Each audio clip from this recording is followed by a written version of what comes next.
On est en direct. Bonsoir à toutes et à tous. Bienvenue dans ce live. C'est mon live 135 sur mon défi 120 jours de live. Je vais vous laisser quelques instants pour arriver. Je suis très heureuse de vous retrouver ce soir. Donc pour ce live 135, dans ces lives, je vous donne à voir, je vous partage mes enseignements de la journée, mes anecdotes. Je vous montre cette partie invisible qu'on ne montre pas toujours. Et parce que c'est ma passion, c'est mon sujet tout simplement. Donc quand vous êtes là, quand vous êtes en direct avec moi, vous pouvez me faire un petit coucou parce que je vois pas toujours qui est connecté. L'objectif de ces lives, c'est aussi de rentrer en lien avec vous. Donc quand vous êtes là, vous pouvez me faire un petit signe. Si vous êtes là en replay, vous pouvez me mettre le hashtag replay. Donc je suis Clémence Martin, la fondatrice de The Positive Place et j'accompagne plus particulièrement les femmes, notamment dans la Femme Solaire Expérience. Aujourd'hui, j'avais envie d'aborder ce sujet de la vigilance sur la douceur. Pour celles qui me suivent, celles et ceux qui me suivent depuis quelque temps maintenant, vous savez que la douceur, c'est une de mes valeurs, mais c'est une douceur ferme. Douceur et fermeté, voilà, c'est un petit peu mon claim. Douceur et fermeté parce que justement, la douceur peut être piétinée, peut être malmenée, peut être maltraitée.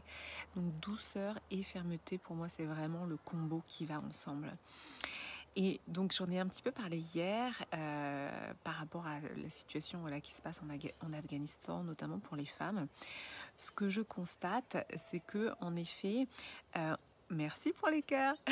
Ce que je constate, en effet, c'est que j'ai vu déjà pas mal de commentaires sur les réseaux sociaux fleurir, qui saisissent un petit peu l'opportunité de ce contexte pour remettre en question tout ce mouvement finalement d'empuissancement au féminin, toutes ces velléités de, en effet, s'expanser, prendre notre place dans notre existence sociale. J'ai fait un live hier à ce sujet, donc si vous voulez aller le revoir, ce que je voulais vraiment amener aujourd'hui, c'est vraiment ce point de vigilance quand on est une femme, en France. Et évidemment, je vais parler pour moi et vous me dites si ça résonne pour vous. Moi, ce que je constate, c'est qu'en effet, on n'est pas dans un enjeu vital. On a cette chance. On a cette chance de pouvoir choisir d'incarner la douceur comme valeur forte. Évidemment, il y a d'autres femmes qui n'ont pas du tout cette chance-là. Et je suis en résonance avec ces femmes-là et j'ai aussi beaucoup d'empathie pour toutes ces femmes. Nous, notre enjeu, pour moi, ici et maintenant, c'est de percevoir que finalement, la violence que l'on peut vivre, elle est beaucoup plus subtile. On est sur un niveau de subtilité qui va avec aussi notre niveau d'éducation. C'est sûr qu'on a la chance d'être éduqué, on a l'école obligatoire, on a un niveau d'éducation qui est très élevé et un niveau de raffinement, finalement raffinement intellectuel qui est très élevé. Et ça va pour moi aussi avec un raffinement potentiellement de la violence dissimulée, qui est plutôt une violence psychologique, qui est plutôt voilà, une violence qui ne se voit pas forcément au premier abord. Donc notre vigilance, c'est pour ça que j'ai intitulé ce live comme ça, pour moi notre vigilance, c'est vraiment de tenir la douceur sur la longueur. Il y a beaucoup de Mistral là où je suis.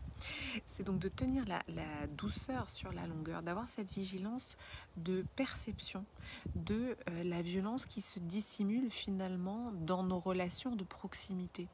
Parce que voir la violence à l'extérieur, finalement, c'est assez simple. Je vais donner un exemple. Quand on est une jeune femme et que potentiellement on se fait embêter dans la rue, on peut percevoir le risque d'agression extérieure. On peut percevoir la violence extérieure. C'est assez simple de le percevoir puisque c'est une personne étrangère à notre cercle qui potentiellement vient nous harceler.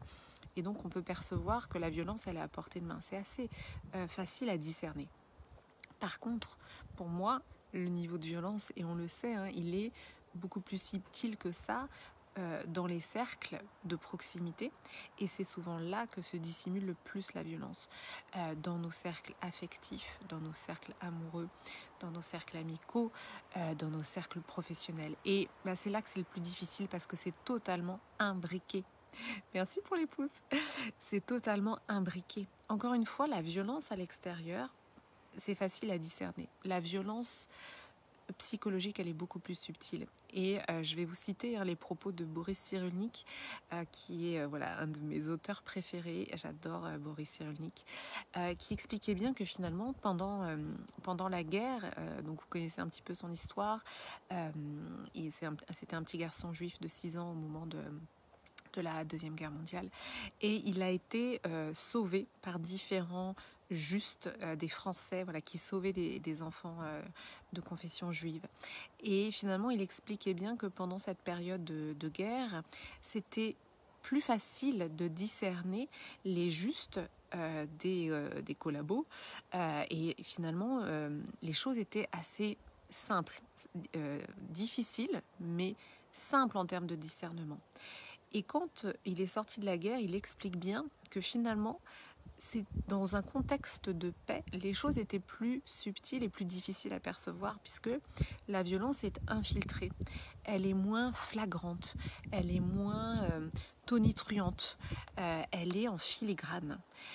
Et donc c'est pour ça que finalement, dans notre monde, dont on a la chance voilà, de vivre dans un pays en paix. On a la chance de vivre dans un pays, en effet, où il y a des lois pour les femmes. Eh bien, notre job à nous, en tant que femmes individuelles, c'est d'avoir cette vigilance sur la violence dissimulée et de préserver notre périmètre. Voilà, j'en parlais en introduction. Douceur et fermeté, qu'est-ce que c'est? C'est aussi savoir poser des limites très fermes. C'est aussi savoir protéger cette douceur pour pouvoir l'incarner. Si on promeut la douceur, si on met en avant la douceur, mais qu'on se fait piétiner, entre guillemets, du fait de cette douceur, eh bien on ne peut pas la diffuser. Et moi, tout mon enjeu, c'est d'incarner la douceur chaque jour et de pouvoir la diffuser. Et donc ça nécessite en effet ce niveau de perception et de granularité sur les jeux psychologiques, sur aussi nos ressentis émotionnels, nos blessures émotionnelles quand elles se présentent et qui vont brouiller notre jugement. Voilà pourquoi pour moi c'est si important de se connaître soi-même, d'aller en profondeur dans la connaissance de aussi nos blessures. Pourquoi je propose Healing entre septembre et décembre? Parce que je crois profondément que rentrer finement dans cette connaissance de soi, de ce qui nous blesse émotionnellement, de ce qui nous active émotionnellement, c'est le début de la connaissance fine de soi, dans cette intelligence émotionnelle qui permet de garder sa ligne. Si en effet on est ballotté par des réactions émotionnelles dont on ne connaît pas l'origine, ça brouille en fait notre perception, ça brouille notre jugement. Donc c'est vrai que cette connaissance fine, je l'ai acquise et je la travaille un peu plus chaque jour. Parce que c'est aussi de cette manière que je me guide, c'est de cette manière que je peux avancer dans cette douceur et cette fermeté qui me sont si chères et que justement je maintiens ces limites, je maintiens ce périmètre qui me permet de diffuser la douceur sans être malmenée, parce qu'on sait que la douceur, ça peut attirer aussi de la violence. Alors, je regarde si je vous ai tout dit. Je vous ai quasiment tout dit. J'avais juste envie de vous donner cette citation qui m'est revenue de Simone de Beauvoir. Je trouve que c'est assez d'actualité par rapport à tout ce qui se passe. Coucou Valérie. Et notamment par rapport à ce que je vois un peu fleurir sur les réseaux. On va dire un peu d'opportunisme sur justement par rapport à ce qui se passe en Afghanistan, par rapport aux femmes et par rapport à nous, femmes françaises et ou occidentales. Je vais vous lire cette citation.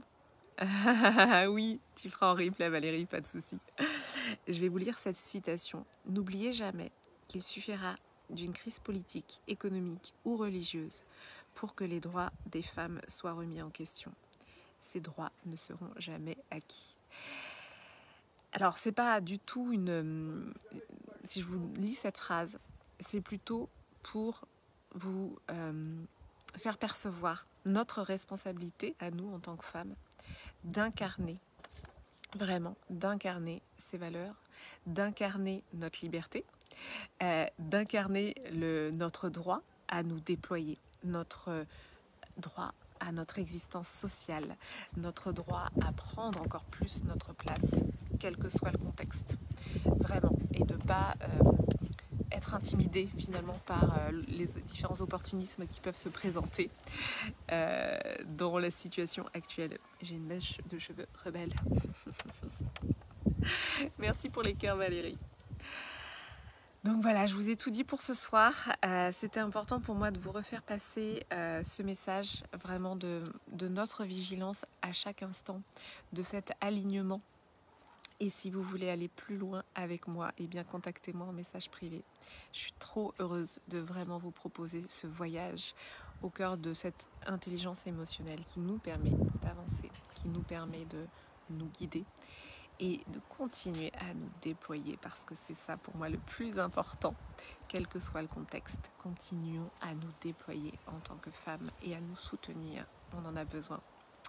Merci beaucoup Valérie pour les cœurs, merci à toutes celles et ceux qui sont passés sur ce live, qui sont présents en live, celles et ceux qui sont en replay, mettez-moi le hashtag replay. Je vous embrasse fort, je vous dis à demain pour le live 136 et belle soirée à toutes et à tous. J'arrive pas à mettre fin.